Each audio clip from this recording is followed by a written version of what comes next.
Hey guys, I've been away a while. This is Vicki, and I am taking a break from internet marketing and working on a project for a baby shower.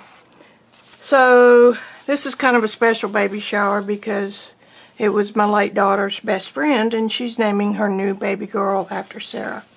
So the first thing I did, trying to get somewhat organized, was went through my stash of pink. And, you know, there might be something on some of these papers, but I tried to stick with pink. This is one of my paintings. It's a print of it. And some Japanese origami papers. What else do I have? I have this sheet of vellum that says baby on it. Can you see that? Yeah, you can see it. Whoops. Help if I turn it right side up. Baby and pink.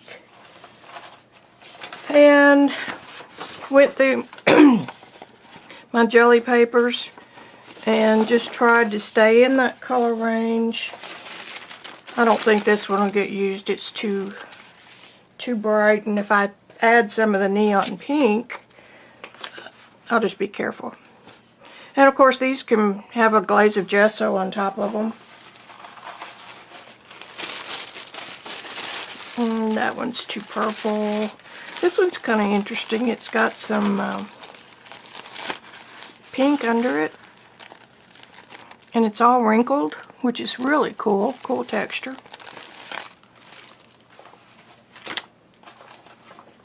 Sheet of notebook paper and a sheet of printed line paper. Another one that's an interesting, this is a print from a jelly print. Something I photographed and put in my stash. Just more random patterns. And it's got a little bit of pink. So what I think I'm going to do, here's a little envelope. I just wanted to remind myself that I wanted to put some envelopes in it. Here's a sheet of deli paper that's been embossed. There you go. You can kind of see it there. So I thought, okay, first thing I'm going to do before I get out the paint, another little piece of pink, some gold and white. I'm definitely going to use gold. And this is the rubber stamp I made from the plumber's pack. This little pink strip right there might be good. What else have I got? Just really more of the same. Playing with some silk screens I made. The copper metallic isn't bad. So, first thing I did was cut some pink paper. Oh, I also have some of these little tabbed library card type. They could be taped and make a pocket for a tab. Might be cute. First thing I did was I took my big sheets of paper and I cut them down to fit my embossing plate. And I picked 2 plates. I picked a polka dot and a little repeating pattern, and it had a matching border. Can you see that? Sort of. Let me turn off one of these lights. Nope, that doesn't help. Maybe you can kind of see it. So this piece of paper can be folded like this and inserted into the binding on this edge. So I did a couple of those. And again, I'm restricting myself to just 2 dies. And here's one in the neon. This one almost cut through, which is fine, which means I'll just go ahead and cut it. I saved the little scraps. And I did one on a little light pink card. There you can see it. Okay, that's where I am right now, and I'll be back in a minute. Now this is cool. I haven't really used these much. See that? This is a piece of the baby paper, the vellum, printed vellum, and it says baby. And what I did was cut a die of a flower, and then once that came out, I put it on the corresponding flower here and ran it through the embossing machine. That's pretty cool. That would be my right side. But you know what? I think I'm going to do another one with the paper on backwards, and then I'll get a different embossing. That worked really good. That'll be cute. Okay. Alright. I'm back. Y'all wouldn't want to see me grunting when I roll those things through the embosser. I went ahead and did some leaves, and I didn't have any green vellum, so I just cut them out of deli paper and then embossed them. They worked pretty good. And then I've got 3 little roses. They're all identical, but that's okay. They're not really identical because I can turn them different ways. Well, baby has to read. There's baby. And there's baby. So it's in different spots, and then I can make a little collage with that. And I've got a couple of the templates that will be good for, this is the leftover paper. I could spray through those and use them as a mask, or stencil, sorry, backwards. Okie doke, that's it for this stage. Figured I better show you where I was headed. This is a box I saved that it was from an origami kit, and these were the little drawers, and they have a neat little tab on them. So I took one and cut the parts off of it and was thinking about trimming it, and then I realized that this is what's holding the ribbon in.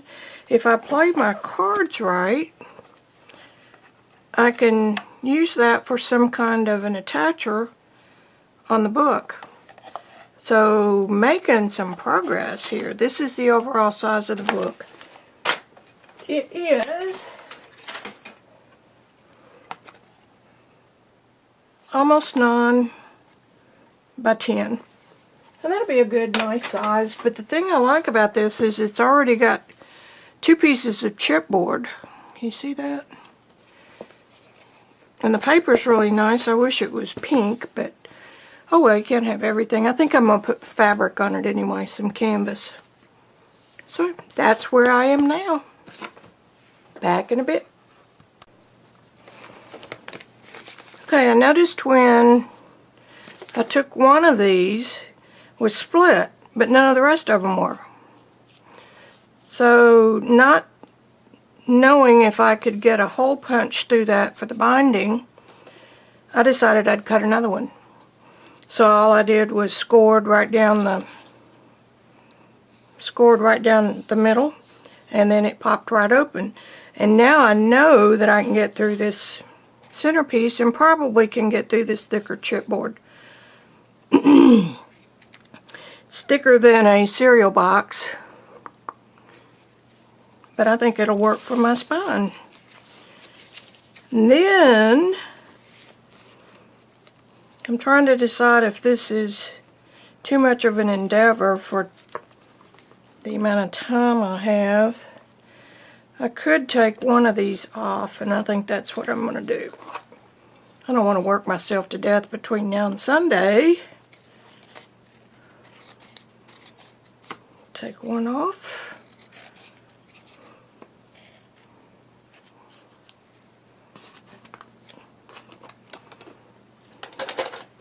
Okay, put that in the pile.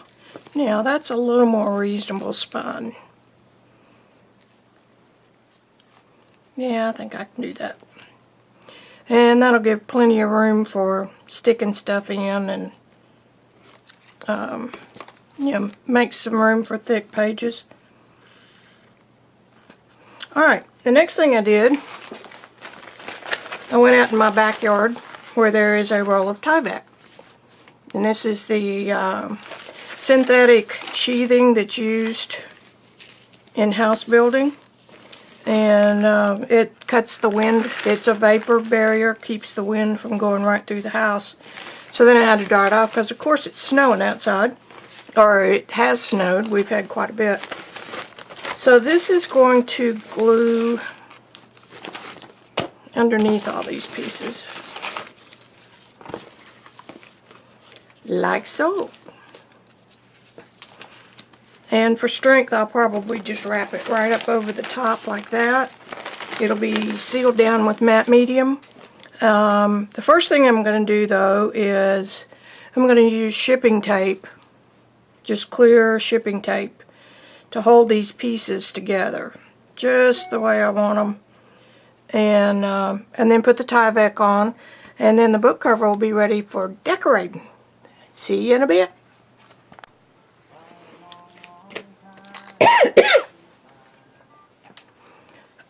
I'm making this up as I go along as usual. I know I've read so many times about how to do this, but I think I've got the basic idea. So to hold these spine pieces together, I went ahead and glued them first. Put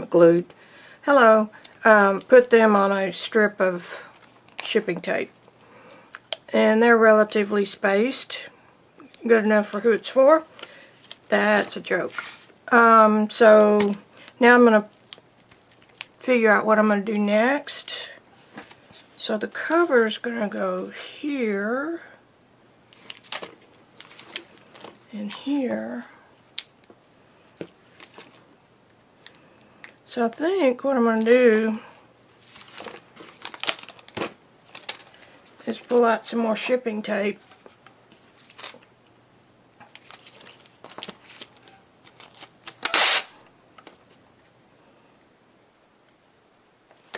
Make a wider piece. And then I need to do it for the other side.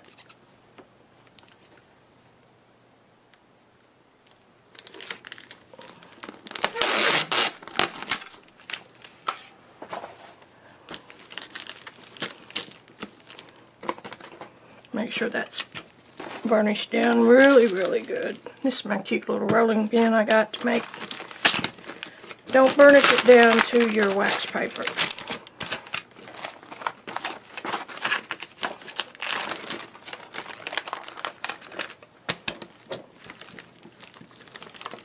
Okay, we're going to call that good. Now, I'm going to take one cover, and remember I'm leaving my little tabbies to the outside, and I'm going to place this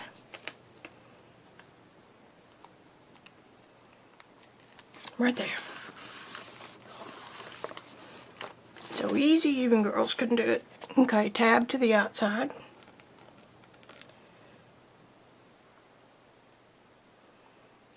I'm eyeballing this because it's supposed to look handmade, right?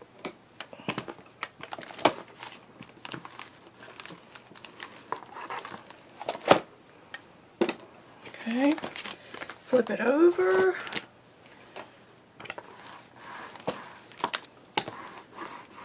Anything will work for this, bone folder, whatever you've got handy, and this was handy.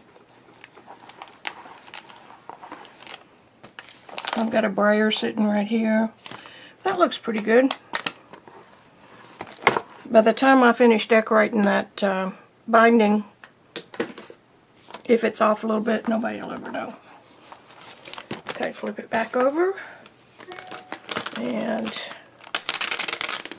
it would have been nice if I had lined these up better, but I did it. So I'm going to pull this one up. And I'm going to pull this one up tight, snug.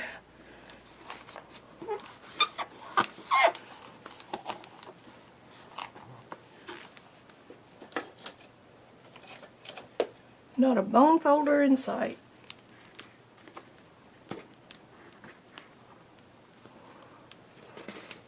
Okay, and then pull this one up. Get it down in the crease good. Can you feel me looking? Looking. Here's one.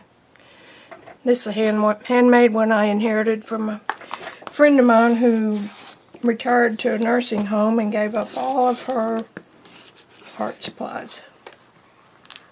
I think I just cut right through that one. Oh well, it doesn't matter. And I'm going to fold that down.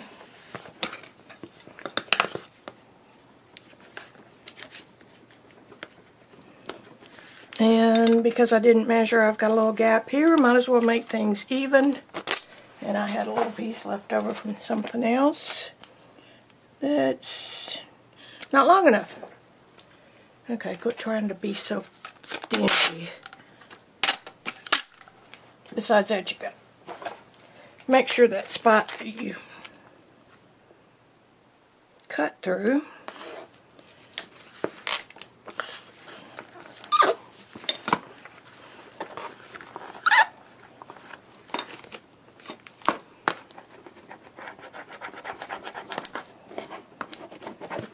okay. Here's one.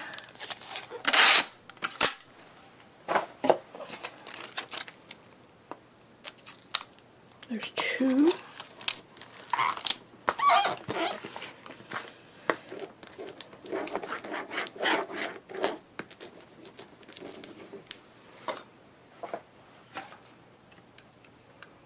I hate it when this happens. Oh wait, wrong end.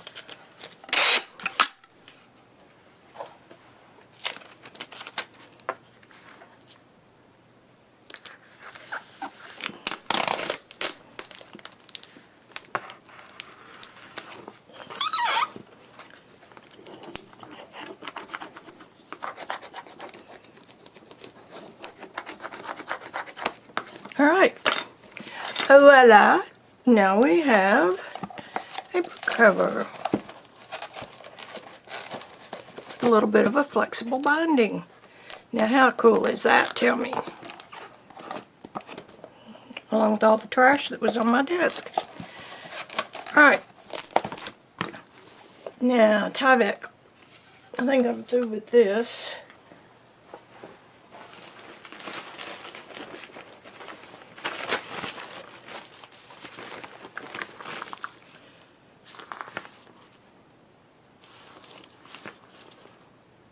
About half of that's really all I need.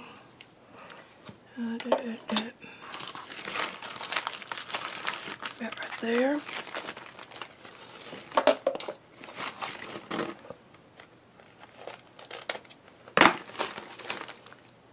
Nope, didn't care.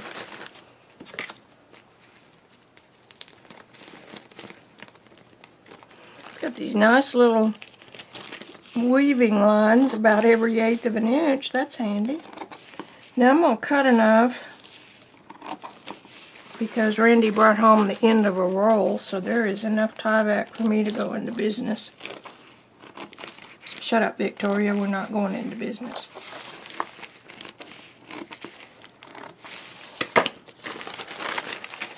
Okay, I want enough to go around it.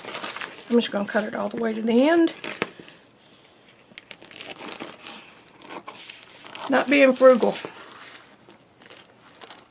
I got all kinds of goodies outside buried in the snow. I've got a roll of tar paper. I'm sure that that would come in handy for something. Alright.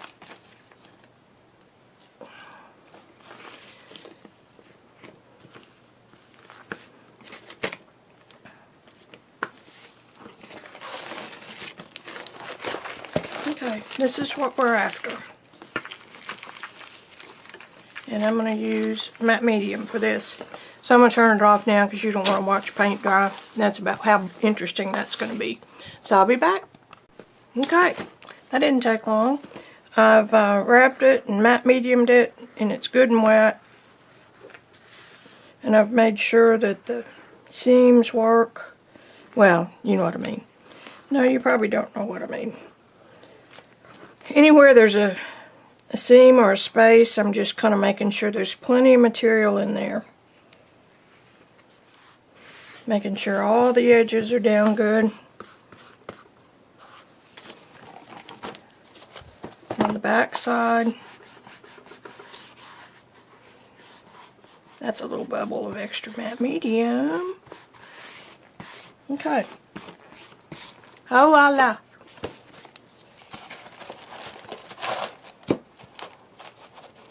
That's going to be cool with that rounded bind edge, see? Because I've got, that'll be cool. Alright, I'm going to prop that up somewhere else and let it dry and then figure out what I'm going to do next. Alrighty, this is where I am now. The book's drying. I found, it took me a while because I had to get into my flat file, which meant moving a rack underneath my ceiling high easel, pushing it back into the computer station so I could get into the big paper file. And I found this sheet of drawing paper that was a perfect size. If you'll remember, I was going, my cover measured 8.5, oh shit, I'm sorry. I just got bleep. I'm sure y'all have heard that before. I just got gesso on my pants. Of course, it doesn't really matter since they're sweats, but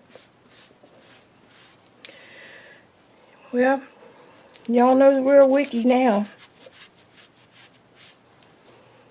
Let me come back. Anyway, that's as good as it's going to get.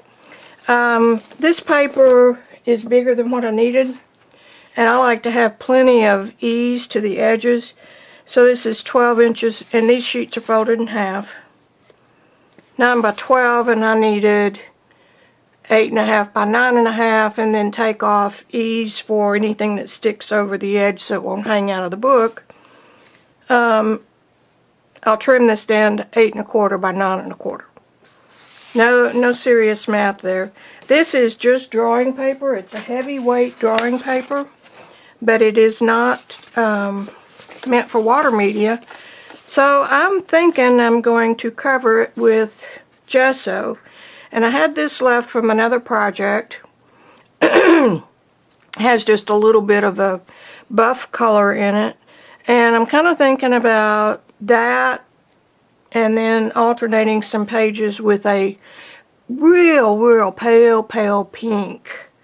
So what I plan to do is add this to my palette and just add it in. So I'm going to use a card to spread the thin coated gesso and then set these pages out. I decided on, can you see that? I decided on 8 pages folded in half, and I've got 4 signatures. So I've got 4 groups of 8 pages. By the time I put in some extra pages like those that I showed you earlier and add those to my signature just to have some interest in this thing, and I'll add some other pieces, and then when I bind those all in the book, it'll be thicker, and then by the time each of these pages gets stuff added to it, like collage or whatever, it'll be thicker, and that'll leave room for a couple of envelopes, maybe one on the inside of each cover.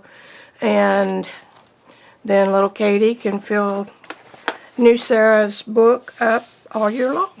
That's my plan.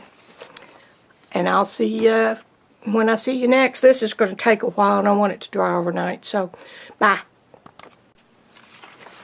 Okay, here we are back. It is about 3 hours, I guess. I've got all the spreads done except for these last 2 pages. I have to tell you that this is my first time to use a little card, and I love it because you don't have to keep putting your brush in the water, worrying about it. Can you see this? Yeah, there you go. That's about as close as I can get it. And all I'm doing here, I've got some white gesso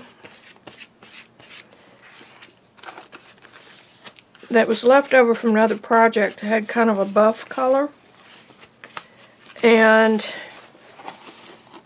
I added some of this to begin with, just a couple of drops. And I used that on several pages, and when my little bucket over here started getting a little low, I added more white gesso. And then I started adding a little bit of orange. And I can tell that's not showing up in the camera.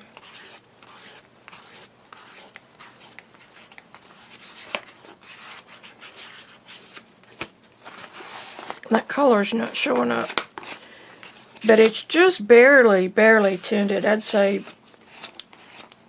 just 1/10 off white.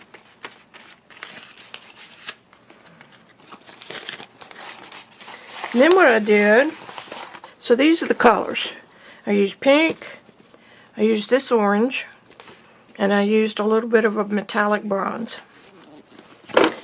And I would just put a drib or drab in here and then mix it a little bit and then just let it kind of clump. And I got some great textures. I'll show you in just a minute. I'm going to, I guess I'll stop this while I dry it. I'll be right back. Okay, I'm back.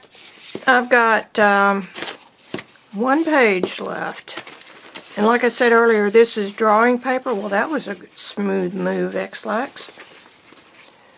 Don't ask me why I did these in spreads rather than flat. One reason is because I'm thinking that I'm going to sort these after I get finished. Let me show you some of these. They're really, they turned out great. Let's see if I can turn off that blue light. Does that help any? I've got a desk light that's got a fluorescent and an incandescent bulb in it. Look at this page. Isn't that a yummy color? But now look.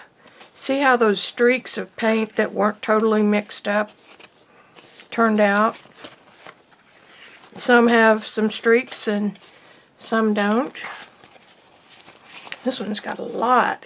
But I'm going to leave it because I could always come back in with a little bit of white or do a stencil, use a stencil with white paint on this background. The paper feels almost leathery. Of course, it's still very damp. Look at that cool mark.